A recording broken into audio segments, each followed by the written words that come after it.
Bonjour, la vidéo du jour aujourd'hui, c'est sur le thème des résines. Vaste sujet. Résine consommée avec un vaporisateur. Vu le nombre de vaporisateurs et d'accessoires prévus pour, là nous allons vraiment aborder les généralités avec les vaporisateurs les plus connus et aussi les accessoires les plus connus. Et j'espère que je ne vais pas trop m'égarer, c'est pas si facile que ça. Alors, ça sera une vidéo qui sera en 2 épisodes. Premier épisode aujourd'hui avec tout ce qui est explication, comment on peut faire, pas mal de choses dans ce genre-là. Et puis l'épisode 2, ça sera sûrement avec des vaporisateurs. Et ça sera vaporisation de résine pure, hein, pour ne pas s'embrouiller. Il m'en manque un, il me manque le célèbre Pax, que ce soit le Pax 2, le Pax 3, le Pax Plus. Ils sont vraiment très bons grâce à leurs capsules dédiées. Bien sûr, on va reparler des capsules réceptacles, grilles, liquid pad. Mais là, juste pour vous dire que le Pax, c'est quand même une sacrée pointure avec sa capsule dédiée pour ce qui est des résines. Justement, vous pouvez retrouver une de mes vidéos sur le Pax et résine aussi, le Pax Plus par ici. Voilà, ça c'était déjà le... Alors il y aura aussi une astuce, un petit tip, une astuce pour se faire son liquid pad. Comme ça, avec n'importe quel vaporisateur, on pourra vaporiser de la résine. Et surtout, autre chose, ça sera un liquid pad qui sera sûrement mieux. Mais ça, on va en reparler tout à l'heure, au milieu de la vidéo, je pense. Alors, nous, on va surtout aborder les accessoires Mighty et Dynavap. Ces deux-là sont quand même largement utilisés pour les résines. Et puis, on peut les adapter, certains accessoires, ou se donner des idées pour d'autres vaporisateurs. Puisque là, j'ai quand même pas mal d'accessoires sur ce genre d'appareil. Voilà, alors on va voir là quelques grosses généralités assez importantes, ma foi, sur la résine. Alors déjà 2 grandes sortes de résine. Celle qu'on va aller chercher au bled, et puis celle qu'on va chercher au magasin d'en bas. Si vous voyez ce que je veux dire, nous sommes sur YouTube France. Bon, on ne parle pas trop de choses prohibées. Donc, ces 2 résines-là sont bien différentes.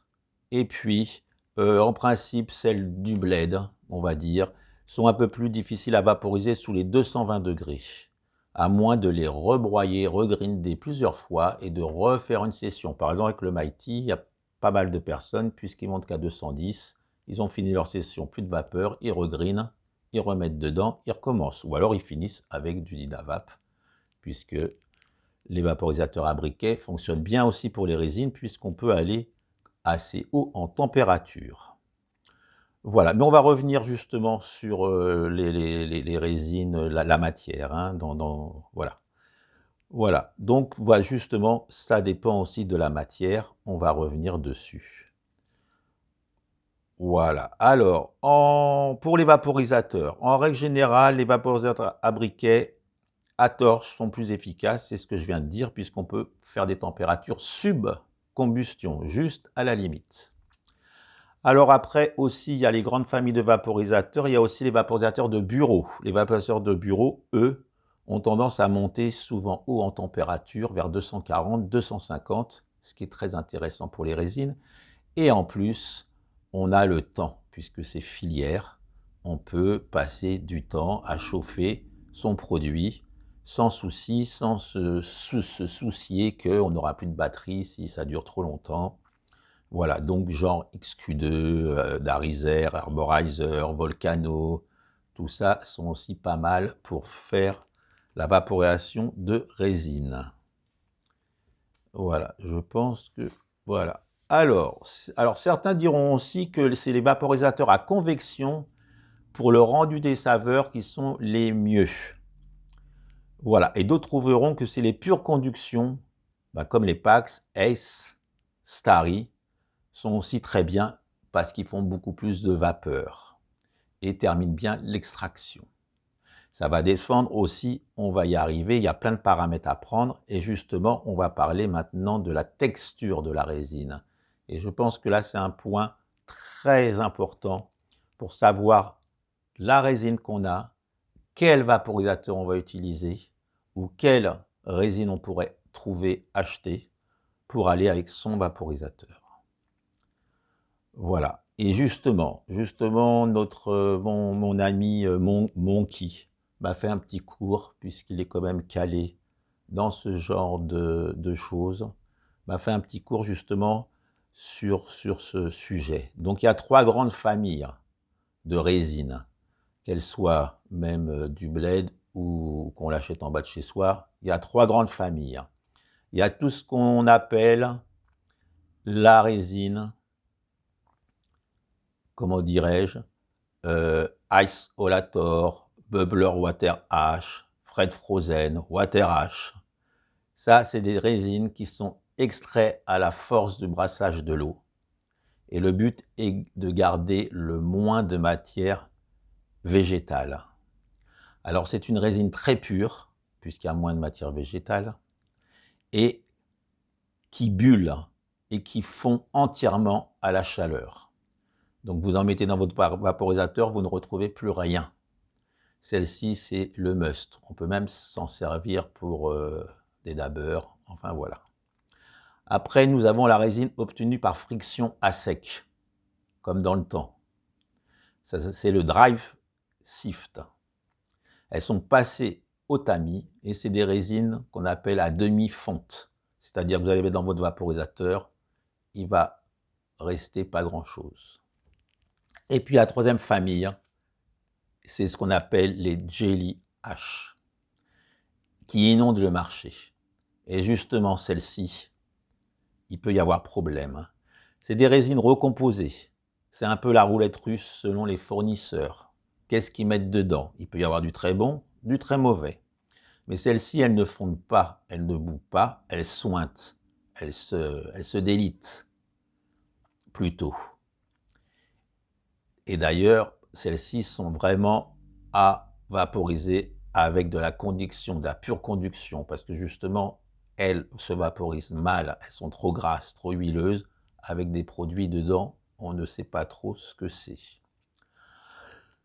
Alors, c'était les 3 grandes familles. Alors, pour faire court, hein, ce que je peux vous dire, c'est que, par préférence, mieux vaut prendre un genre popo, hein, vous voyez ce que je veux dire, brun, plutôt qu'un genre black, tout graisseux, tout huileux. Hein. Pour la vaporisation, je vous conseille quand même de prendre du bon produit, bien sûr, puisque on ne peut pas dire qu'un vaporisateur est mauvais ou bon, ça va surtout dépendre de ce qu'on met dedans, comme résine on met dedans. Hein. Si c'est vraiment quelque chose de très pur, de très bien, tous les vaporisateurs éventuellement peuvent la vaporiser. Voilà, donc vous voyez, convection, conduction, la matière de la résine, il y a quand même pas mal de choses à prendre en compte. Donc merci à Monkey, qui est un chanvrier et puis qui fait des bons produits. Allez, je peux le dire. Donc, allez, on va commencer par le célèbre Mighty. Celui-là, que tout le monde connaît, Mighty Plus, le Mighty, j'ai des playlists dessus, hein, j'en ai peut-être 40 ou 50 de vidéos sur celui-ci. Alors, il montre qu'à 210 degrés. Et justement, pour certaines résines, comme je viens de vous l'expliquer, ça peut être un peu juste. Toutefois, on peut faire, beaucoup de personnes l'utilisent, et puis font des longues sessions à fond à 210. Par contre, pas sûr que ça lui convient à long terme d'être toujours à fond.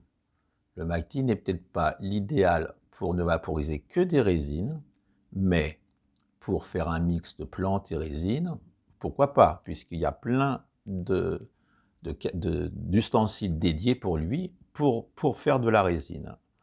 Donc, alors ce qu'il ne faut pas oublier aussi, c'est que les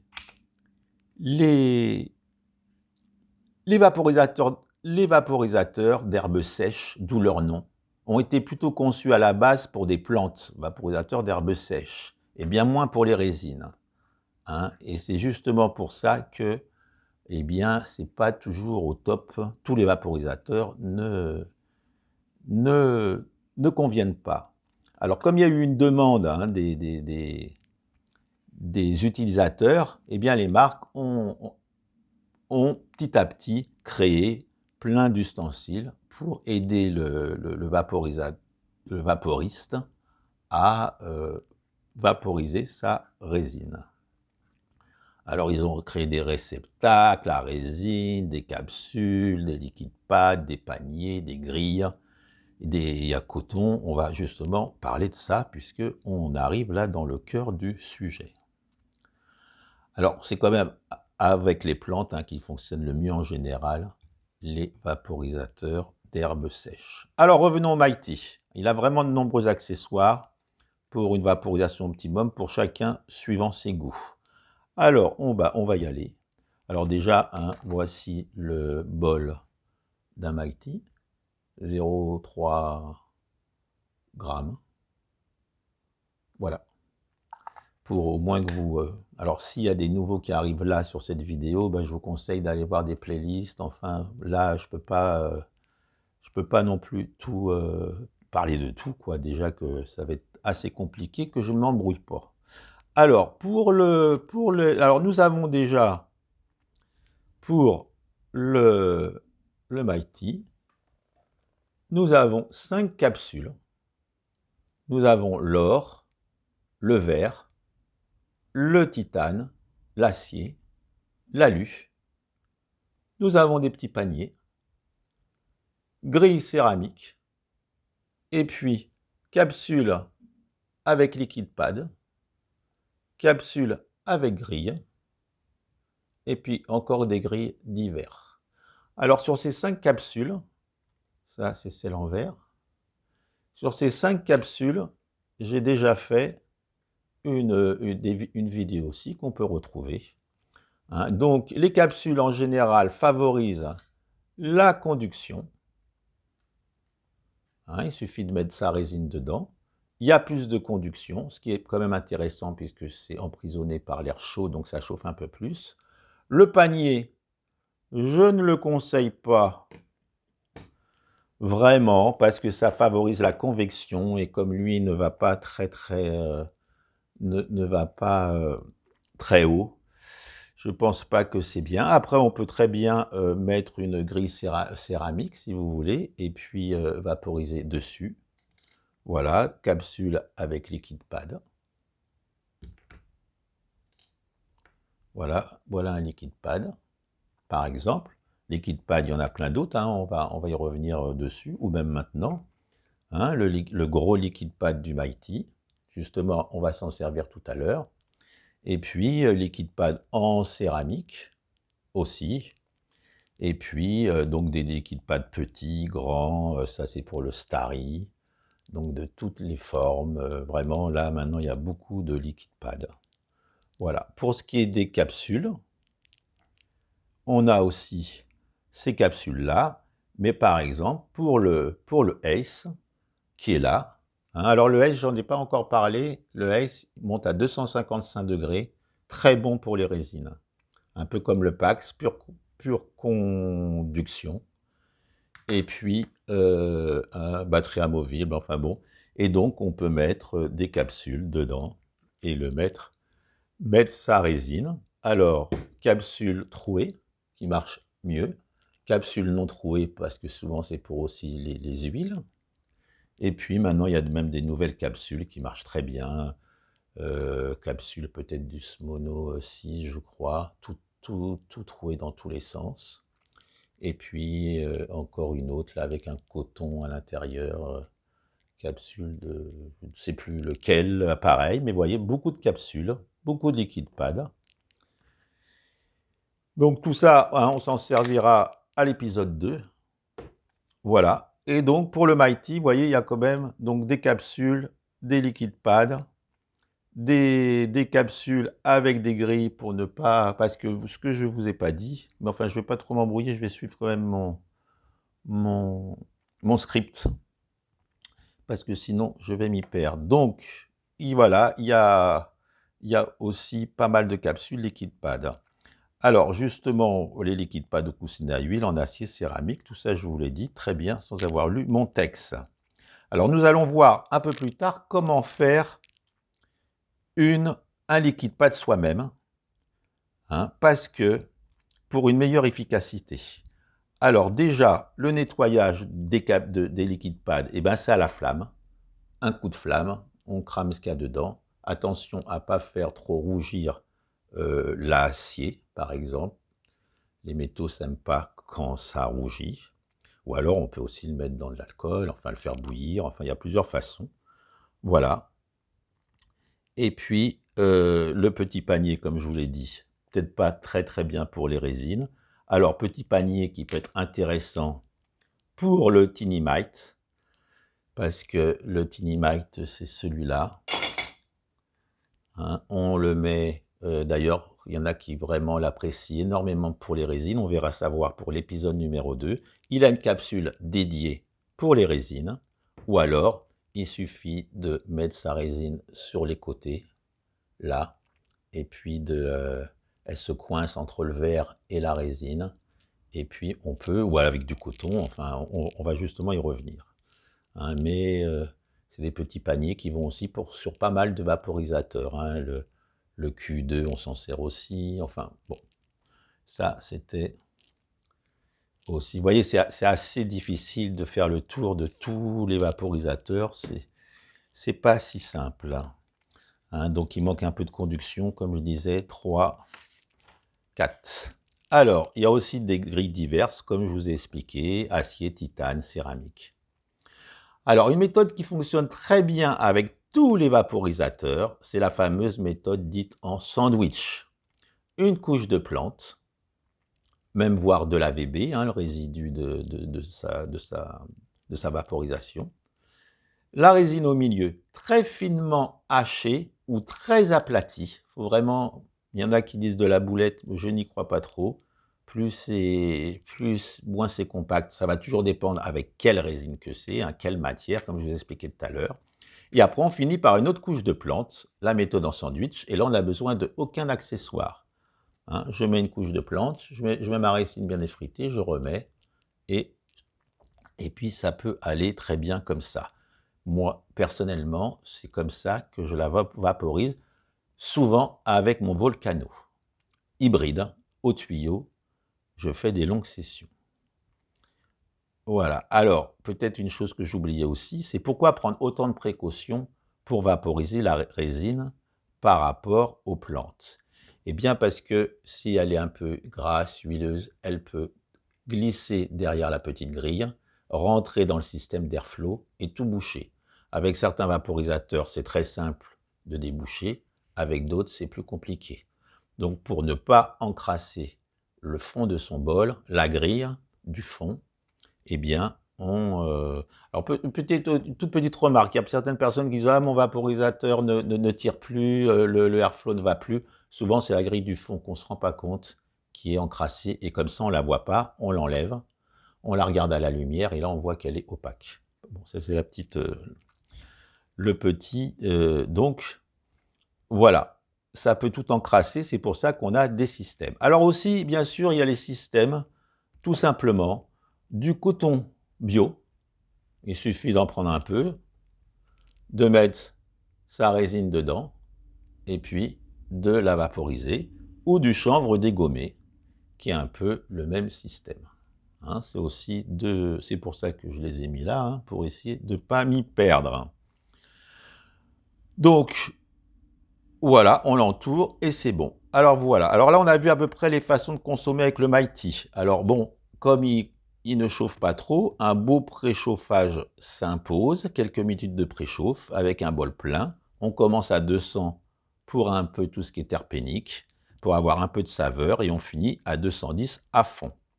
Pourquoi ne pas regrinder son bol quand il n'y a plus de vapeur et se refaire une session, ou le mieux de le finir avec un briquet torche sur un autre appareil. Ça, c'est fait. Alors, on va passer maintenant donc au célèbre Dynavap. Hein, Dynavap, hein, qui est, bon, on a pu le présenter. Là, je pense que les personnes qui regardent aussi cette vidéo ont quand même quelques notions de... hein, et qui est quand même un des meilleurs pour les résines. Voilà, le Dynavap, hein, un petit bol.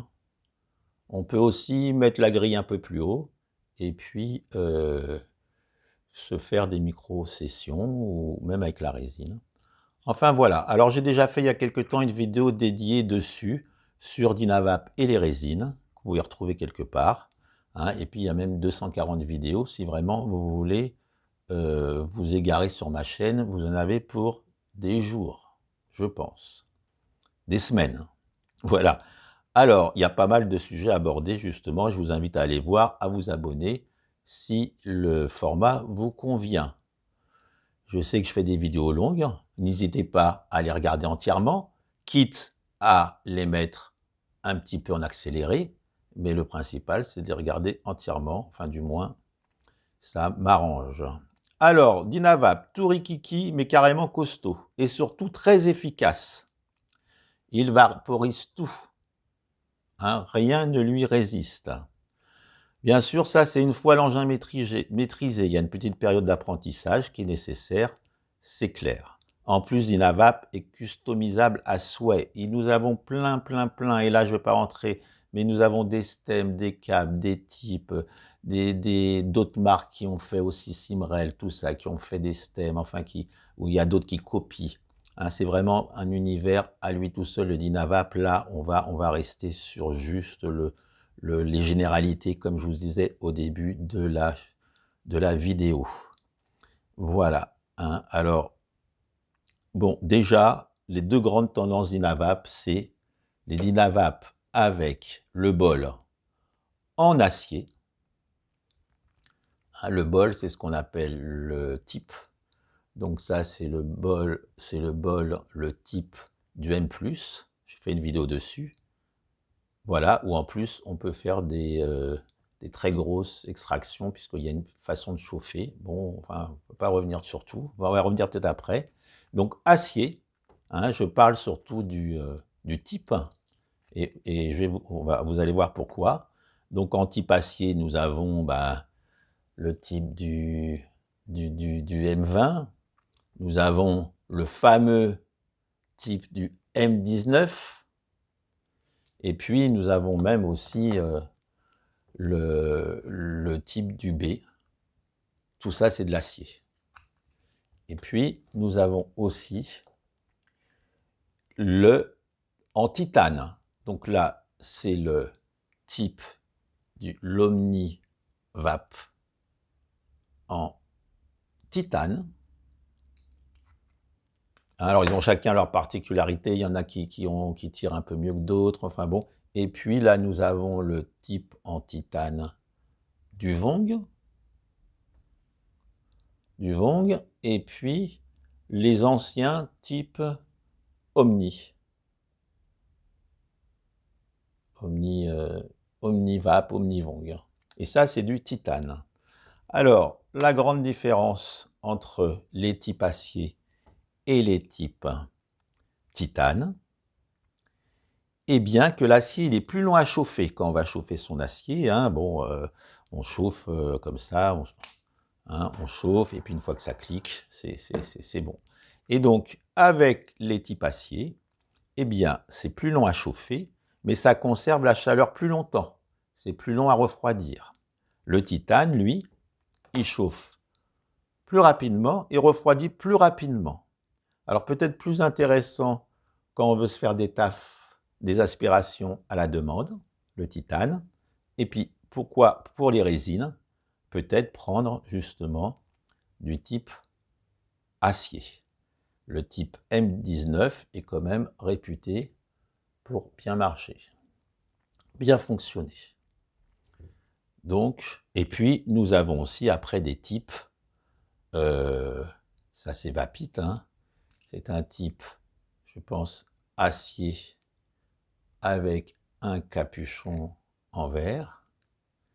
Nous avons aussi après tout ce qui est Dev, AIO, avec un bol en verre. Ça marche aussi bien, surtout pour les saveurs. Hein. Il y a l'AIO, le Glass Click, là le Dev. Voilà, hein, ça c'est un petit peu moi là je vous parlais des bols, je ne vous parle pas après des stems ou des, voilà, où il y a de tout, en bois, en titane, voilà, donc ça c'était quand même assez important de vous le dire. Type acier, type titane.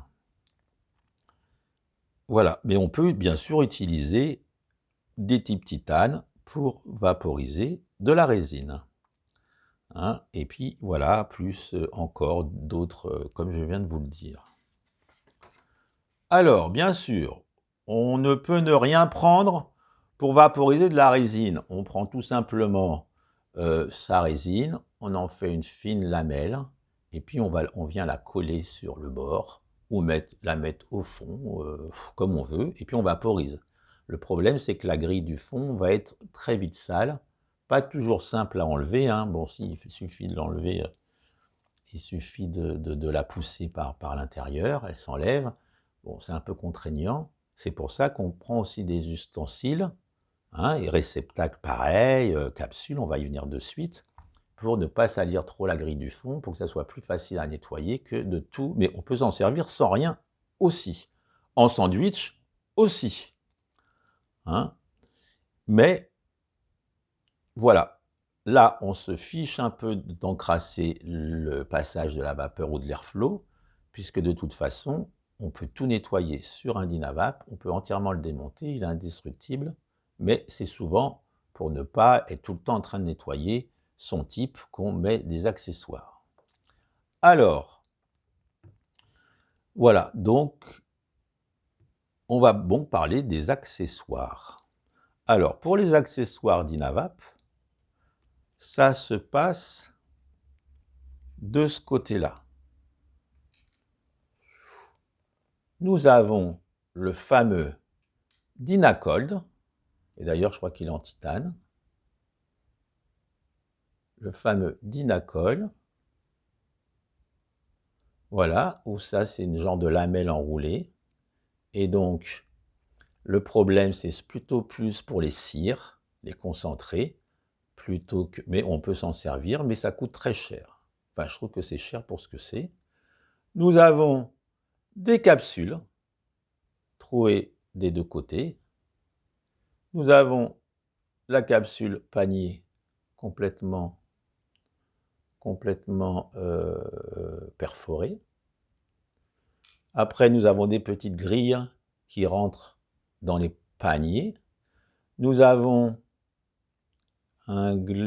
comment il s'appelle ça? En verre, vous voyez, un support en verre qu'on met dedans. Et on peut aussi mettre sa résine. Et d'ailleurs, j'ai fait une vidéo spéciale résine, je me sers de ça. Hein, on la colle aussi contre le verre. On peut rajouter une grille en verre, où il y a même en céramique aussi, hein, petite grille en verre, qu'on rajoute, et comme ça, c'est ça qu'on nettoie, qu'on enlève, et pas la grille qui est coincée au fond du type. Nous avons le liquide pad aussi spécial Dynavap, mais lui, justement, on va y revenir, il est trop serré. La plupart des liquides pads, ils emmaillotent ça, c'est trop serré. Vous faites une session, ça ne tire plus, ça se bouche. Justement, on va y revenir tout de suite là. Et après, nous avons des grilles, vous voyez, il y a des grilles en acier, en titane, des grilles grillagées, enfin voilà. Donc tout ça, si vous voulez, c'est tout ce qu'on peut mettre à l'intérieur du type pour justement ne pas encrasser la grille et de se servir de ces... Après, ce qui est intéressant pour ça, c'est qu'on peut en acheter plusieurs, les préparer, les mettre dedans et les ressortir. Hein. C'est comme là, hein, comme les capsules de ce côté-là. Ça, je ne vais pas refaire tout un cours sur les capsules, puisque j'ai déjà fait, vous avez qu'à les rechercher. Je vous souhaite du... Non, enfin là j'ai une vidéo spéciale dédiée pour les capsules. Alors, vous voyez tout ce qu'on peut mettre aussi comme accessoire aussi. Alors voilà, justement, vous voyez ce liquide pad, ou même ce liquide pad, ce qui est assez embêtant, c'est que pour les huiles, ça fonctionne bien. Pour la résine, on essaye de l'aplatir, ça se bouche un peu, pour peu que ça soit aussi une résine Jelly H là, qui ne bulle pas, qui ne fond pas, eh bien, ça va vous faire un genre de poussière dessus et ça va tout encrasser. Hein, pareil pour le Dynavap. Alors justement, bon, ce n'est pas une astuce phénoménale, mais comme on m'en parle souvent, au moins là, je pourrais, comme je fais souvent sur le groupe, il y a une question, je peux mettre une vidéo sur le sujet pour aider. Alors, ce que vous faites quand vous avez... Ou alors, vous pouvez aussi acheter des vaporisateurs. Par exemple, je crois que le Phoenix 2, lui, il n'a même pas de réceptacle à résine. Pourtant, il monte à 220. Le Phoenix, pas 2, le Phoenix Neo. Et donc, du coup, eh bien, regardez. Il suffit de prendre un liquide pad du Mighty, parce que celui-ci, il est quand même très bien. Et si vous cherchez bien, eh bien, vous pouvez le démailloter. Donc, vous voyez, vous l'ouvrez, vous le démaillotez pour que ça devienne une chose comme ça, une fois complètement démailloté. Nous, l'intérêt, c'est même pas, là c'était pour vous faire voir, c'est même pas de le démailloter, c'est vous coupez au ciseau un bout, une fois démailloté, voilà, et puis vous en faites une boulette. Et là, alors j'ai déjà fait un pour le... Justement, je m'en étais fait une pour le Dynavap.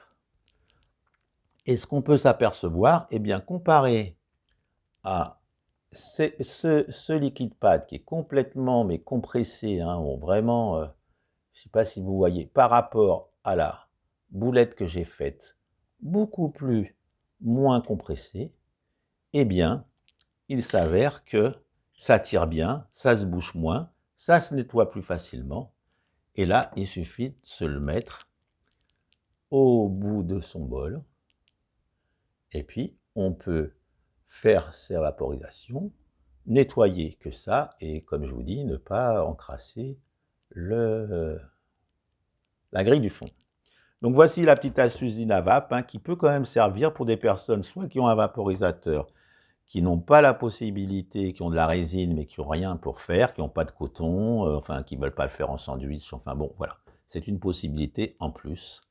Hein, donc il suffit de démailloter ou de prendre un bout et puis de se confectionner son liquide pad pour, même je crois que lui non plus n'en a pas, le CFX, le CFX+, hein, je crois qu'il n'en a pas non plus, et donc pourquoi pas se faire un... Et justement sur l'épisode 2, je mettrai des liquides pads ou des capsules sur chacun de ceux-là, ou peut-être d'autres, hein, je vais voir, et puis nous allons essayer ensemble justement lesquels qui fonctionnent bien. On pourra voir déjà la vapeur, moi je vous dirai les saveurs. Enfin, on va essayer de faire un truc comme ça. Donc, alors déjà, pour ceux qui sont restés jusqu'au bout, jusque-là, merci d'être encore là. Hein. C'est que déjà, vous êtes assez assidus. C'est déjà pas mal. Je vous invite à même vous abonner. Parce que si vous êtes là, c'est que ça vous plaît. Je vais dire ça comme ça. Alors, ça y est, on arrive vers la fin. Alors, on va finir le chapitre Dynavap par les anneaux de chauffe, justement, parce que pour la résine, hein, donc c'est des anneaux de chauffe à mettre sur... C'est ça, les anneaux de chauffe. Voilà, alors, c'est à mettre sur un capuchon, le cap, et puis grâce à ça, on n'a plus besoin de tourner son Dynavap quand on chauffe.